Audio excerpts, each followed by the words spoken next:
ગુજરાતમાં પહેલાં ખાવા પીવાની નકલી વસ્તુઓ મળતી હતી, પણ હવે આ ગુજરાતની અંદર બધું જ નકલી મળે છે. નકલી સરકાર પણ મળે તો પણ નવાય નહીં. પણ આજે વાત કરવી છે મોરબી પાસે આવેલા વઘાસિયા ટોલ નાકાની, એટલે કે બનાવટી ટોલ નાકું. આ ટોલ નાકું ભાજપના જ નેતા, જે પોતાને પાટીદાર નેતા પણ ગણાવે છે, એ જયરામ પટેલના દીકરા ચલાવતા હતા. પણ આજે આ ટોલ નાકું પકડાયાને 12 દિવસ વીતી ગયા, પણ આ બહાદુર પોલીસ એક પણ આરોપીને શોધી શકી નથી, પકડી શકી નથી. આવી છે આપણી ગુજરાત પોલીસ, તેની વાત કરવી છે. વૈષ્ણવજન તો તેને કહીએ જે પીડ પરાઈ જાનાને રે. નમસ્કાર, નવજીવન ન્યૂઝમાં તમારું સ્વાગત છે અને હું છું તમારો પ્રશાંત દયાળ. વાત કરવી છે ગુજરાતની આ બહાદુર પોલીસની. આમ તો ગુજરાતની પોલીસ બહુ બહાદુર છે. કોઈ ગરીબ માણસને પકડવો હોય, કોઈ નિર્ધન માણસને પકડવો હોય, કોઈ મુસલમાન માણસને પકડવો હોય, કોઈ દલિત માણસને પકડવો હોય, કોઈ રાજકારણીના ઈશારે કોઈને પકડવો હોય, કોઈ પત્રકારને પકડવો હોય, તો ફટ દઈને આ સત્તાના ચાપલુસો, આ પોલીસ આરોપીને ઝડપી પાડે છે. પણ જ્યારે તેમના આકા ભારતીય જનતા પાર્ટીમાં હોય ત્યારે આ પોલીસ બહેરી, બોબડી, ગૂંગી બની જાય છે. તેમને કશું જ દેખાતું નથી ને કશું જ મળતું નથી. વાત કરવી છે વઘાસિયા ટોલ નાકાની. વઘાસિયા ટોલ નાકું વાંકાનેર પાસે આવેલું આ ટોલ નાકું સરકારી ટોલ નાકાની બાજુમાં જ એક ખાનગી ટોલ નાકું ચાલતું હતું અને રોજની લાખોની સરકારી આવક પોતાના ખિસ્સામાં જાય તેવી વ્યવસ્થા ભાજપના પાટીદાર નેતા જયરામ પટેલના દીકરા અમરસિંહભાઈની માલિકીની આ ફેક્ટરીમાંથી ચાલતી હતી. જ્યારે પત્રકારોએ આ ભાંડો ફોડ્યો ત્યારે જયરામભાઈ મેદાનમાં આવ્યા અને પોલીસ પણ મેદાનમાં આવી.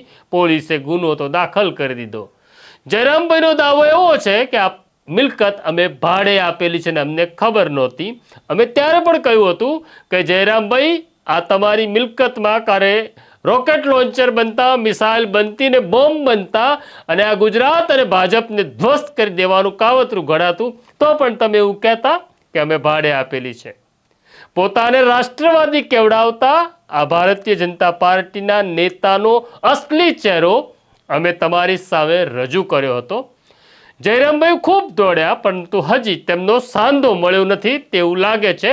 કારણ કે હવે સરકારને ક્યાંક ને ક્યાંક પોતાની આબરૂની પણ ચિંતા છે.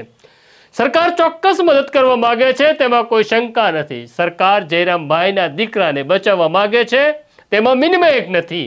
કારણ કે જો સરકારની દાનત પ્રમાણિક હોત તો જયરામભાઈના દીકરા અને આરોપીઓ ઝડપાઈ ગયા હોત. પણ આ મોરબીની બહાદુર પોલીસ આગોતરા જામીન માટે સમય આપી રહી છે, તક આપી રહી છે, વ્યવસ્થા પૂરી પાડી રહી છે કે તમે દોડી લો, તમારાથી દોડાય એટલું તમને ક્યાંકથી કાયદાકીય રાહત મળે તો અમે લોકોને કહીશું કે અમારો કોઈ વાંક નથી. જો કોર્ટે રાહત આપી અમે શું કરીએ. પણ આ પોલીસનું નસીબ પણ થોડું બે પાંદડા પાછળ ચાલે છે. બે આરોપીઓ ધર્મેન્દ્રસિંહ ઝાલા અને યુવરાજસિંહે આગોતરા જામીન સેશન્સ કોર્ટમાં મૂક્યા અને તેમના આગોતરા જામીન રદ થયા. આ લિટમસ ટેસ્ટ હતો જયરામભાઈના દીકરાનો કે પહેલા નાના આરોપીના જામીન મૂકો, મળે છે તો પછી આપણે મેદાનમાં આવીશું. પણ બે લોકોના જામીન મળ્યા નથી. સવાલ અદાલતનું કામ કરશે. સવાલ અહીંયા પોલીસની દાનતનો છે. પોલીસને આરોપી પકડવા નથી, નહીં તો પોલીસ પાતાળમાંથી પણ આરોપીને શોધી લાવે. હવે વાત કરવી છે પોતાને રાષ્ટ્રવાદી, પોતાને સમાજ સુધારક અને પોતાને સમાજના નેતા ગણાવતા જયરામભાઈની. જયરામભાઈમાં નૈતિકતા હોય તો દીકરાને કહેવું પડે કે ભાઈ, તું આરોપી છે કે નહીં એ અદાલત નક્કી કરશે. અત્યારે આરોપ લાગ્યો છે ત્યારે તમારે શરણે આવવું પડે, પોલીસ સામે હાજર થઈ જવું પડે. સીતા ઉપર એક ધોબીએ માત્ર શંકા વ્યક્ત કરી અને રામે સીતાની અગ્નિ પરીક્ષા લીધી. આ રામ પર ભરોસો કરનારી પાર્ટી છે, પણ અગ્નિ પરીક્ષા આપવા તૈયાર નથી. જયરામ પટેલ વિશે અનેક લોકોની અગાઉ પણ ફરિયાદ હતી, પણ આજે ચહેરો સ્પષ્ટ થતો જાય છે. હવે તો પાટીદાર યુવાનો પણ જયરામ પટેલના રાજીનામાની માગણી કરી રહ્યા છે, કારણ કે જયરામ પટેલ પાટીદારોના અનેક ટ્રસ્ટોમાં ટ્રસ્ટી છે. તેમની ઉપર અગાઉ આર્થિક ગેરરીતિના આરોપ પણ લાગ્યા હતા, પરંતુ જયરામ પટેલને ચીટકી રહેવાની ટેવ છે. મનોજ પનારા નામના એક પાટીદાર યુવાને કહ્યું કે રાજીનામું આપો, એટલે હવે પાટીદારો સમજાવવા દોડી આવ્યા છે મનોજ પનારાને કે ભાઈ શાંતિ રાખો, તમે તો પાટીદારની વિરુદ્ધ બોલો છો. જયરામભાઈ પણ પાટીદાર છે, તમે પણ પાટીદાર છો, આપણે બધા જ પાટીદાર છે. અત્યારે તો આપણે જયરામભાઈની સાથે ઊભા રહેવું પડે. પણ મનોજ પનારાનો એક વિડીયો વાયરલ થયો છે, જેમાં મનોજ પનારા કહે છે કે રાવણ બ્રાહ્મણ હતો, ઇતિહાસ લખનારા બ્રાહ્મણ હતા, ત્યારે વિદ્વાનો બ્રાહ્મણ હતા, પણ કોઈ બ્રાહ્મણે રાવણનો પક્ષ લઈને કહ્યું નહીં કે રાવણ બ્રાહ્મણ છે, માટે આપણે રાવણની સાથે ઊભા રહેવું પડે. પણ પાટીદારો શું કરી રહ્યા છે એ જોવા માટે પહેલા આ થોડોક નાનકડો મનોજ પનારાનો એક વિડીયો જોઈ લો. દોસ્તો, જય સરદાર. જ્યારથી જયરામ બાપાનું રાજીનામું માગ્યું છે ત્યારથી ઘણા બધા મિત્રો, ઘણા બધા આગેવાનોએ ફોન કરીને કીધું કે તમે આપણા સમાજના માણસનો વિરોધ શું કામ કરો છો? તમે સમાજની અંદર વિરોધની વાત શું કામ કરો છો? જયરામભાઈનું રાજીનામું તમે શું કામ માનો છો? ઘણા મિત્રોએ તો મને કીધું તને વ્યક્તિગત નુકસાન થશે. આ બધા જ મિત્રોને મેં જ્યારે વાત કરેલી એ વાત હું તમને વિડીયો દ્વારા કહું છું કે મેં એમને કીધેલું કે રાવણ એ બ્રાહ્મણ સમાજમાંથી આવતો હતો, બ્રાહ્મણ હતા, પણ એક પણ બ્રાહ્મણે એમને સારો કીધો નથી રાવણને.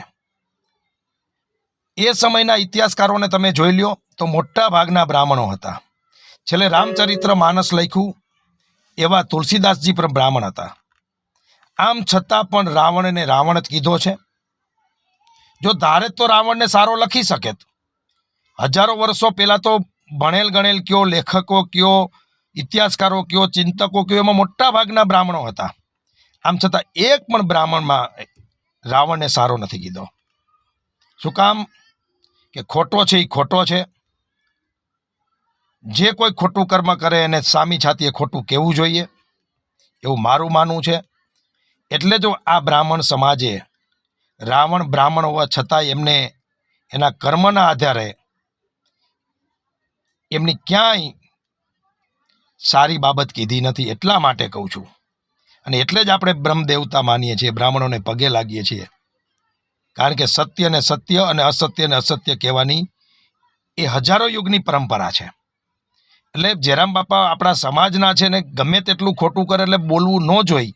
આ માનસિકતાના લોકો જે છે એમને હું કહેવા માગું છું કે તમને ઇતિહાસ માફ નહીં કરે. કદાચ આ દેશનો, આ સમાજનો, આપણો ઇતિહાસ લખાશે ને ત્યારે કમસે કમ ક્યાંક તો લખાશે કે થોડા મુઠ્ઠીભર લોકો સાચાને સાચો અને ખોટાને ખોટો કહેવાની તાકાત રાખતા હતા. તમે મનોજ પનારાનો આ વિડીયો જોયો. મનોજ પનારા કહી રહ્યા છે કે રાવણ ગમે એટલો મહાન કે બ્રાહ્મણ કુળમાં જન્મેલો હતો, છતાં કોઈ બ્રાહ્મણે રાવણનો પક્ષ લઈ રાવણ મહાન છે તેવું કહ્યું નહીં. તો અત્યારે પાટીદારોનો સમય છે, પાટીદારે કેવું પડે પાટીદારનો નેતા ખોટો હોય કે તમે ખોટા છો. મનોજ પનારા કહે છે કે જો તમે આવું નહીં કરો તો સમાજ અને ઇતિહાસ તમને માફ નહીં કરે, કારણ કે તમે કોઈ ખોટાનો સાથ આપ્યો હતો. પનારા એવું પણ કહે છે અમને ખબર છે, અમે રાજીનામું માગ્યું છે, પણ જયરામ પટેલ રાજીનામું આપવાના નથી. હવે નિર્ણય તો સમાજે કરવાનો છે. જોઈએ આ પાટીદાર સમાજ શું કરે છે આ મામલે, શું કરે છે આ પોલીસ તપાસનું નાટક, અને શું કરે છે આ સરકાર નકલી બંધ કરવામાં. તો આ જ પ્રકારની ઘટનાઓ તમે નવજીવન ન્યૂઝ ઉપર જોશો, કારણ કે નવજીવન ન્યૂઝ એ લોકોનો અવાજ છે. નવજીવન ન્યૂઝ એ લોકોની લાગણી છે. અમે લોકોના શબ્દો બોલીએ છીએ, માટે અમારો બેલ આઇકોન દબાવો, અમારી સાથે જોડાઓ અને અમારો હિસ્સો બનો, અમારી સ્ટોરીને શેર કરો. અત્યારે મને અને મારા સાથી હિતેશ બારોટને રજા આપો. નમસ્કાર. વૈષ્ણવજન તો તેને કહીએ જે પીડ પરા